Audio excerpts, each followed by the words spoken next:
Hi everyone, from me, Brent Graham of Good for the Game, and all of the best to you for 2024. This is our first video, and wishing you good punting fortunes throughout the year. Well, the SA20 starts this afternoon, and coming back from a holiday down the coast, I was there for 3.5 weeks at various places on the South African coast. I'm super motivated, and that's why we're getting going with this video. Not sure I'll do one for every game, but I'm certainly going to start until perhaps my enthusiasm or budget runs out. Well, the first game is the Sunrisers against the Super Kings, and we're going to get into that in just a second.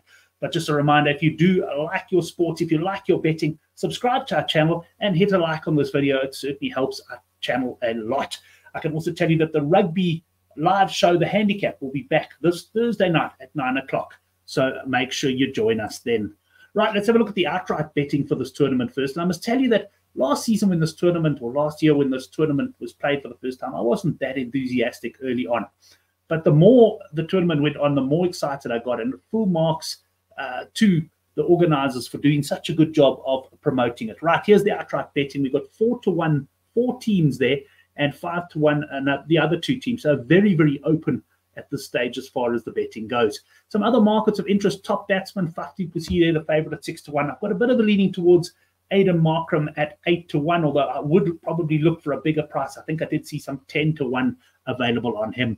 Top bowler Rabada is the favourite at 7-1, and you've got the likes of Gerald Coetzee there at 12, who was very much up there last season. Anrich Nokia, not sure what the situation is as far as injuries go. A reminder, you can subscribe to our newsletter in the description box below. And also, if you want to open an account at Boylesports, there is a link for you to do that also in the description box. Right, let's have a look at the Sunrisers and Super Kings squad. So the Sunrisers, well, the key man that they're missing there is Roelof van der Merwe. He had a brilliant season.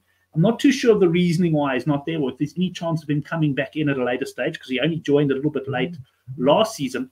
But he's not there, but they certainly do have a strong batting lineup. They've got Markram, they've got Bavuma, who, of course, has plenty to prove, and Tristan Stubbs. They've also got a top all-rounder there in Marco Jansen. They just look a little bit shy to me in the bowling department this year. So, yeah, interesting to see how they go there, but I'm not convinced about the balance of the team. The Joburg Super Kings, well, you've got Faf du Plessis and Reza Hendricks up at the top of the order. And, yeah, so a strong batting lineup. Donovan Ferreira put in some good knocks last year. And Luce Deploy, in fact, was top scorer in this fixture. But also there, a strong bowling lineup with the likes of Coetzee and Berger. And also in the spin department, you've got Tahir and Pangiso, who was man of the match in this fixture last season.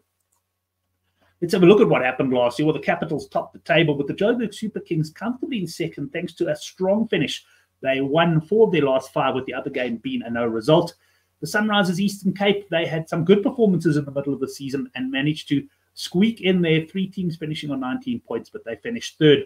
They then played the Joburg Super Kings. That was actually at Centurion, where they won a high-scoring encounter, Markram getting a century there. Let's have a look at the head-to-head quickly between the sides. The Joburg Super Kings won both league matches last season. They won by 5 wickets in Kebeka, low-scoring affair that.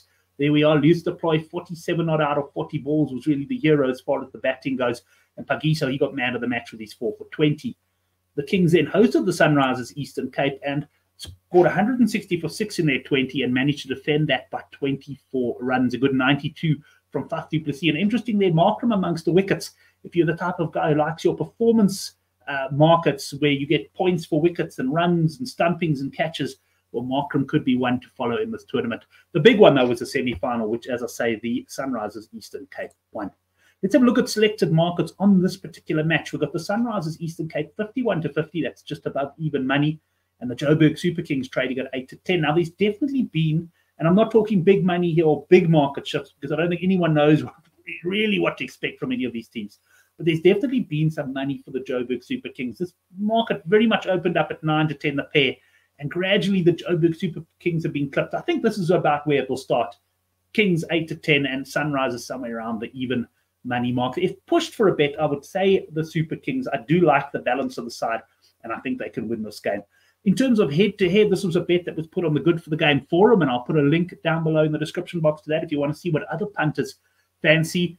And this was Edward, who posted Aidan Markram to score more runs than Moeen Ali at 81-100. That's a tad over 8-10. That's also with Boyles. And here I want to talk about my bet for the day.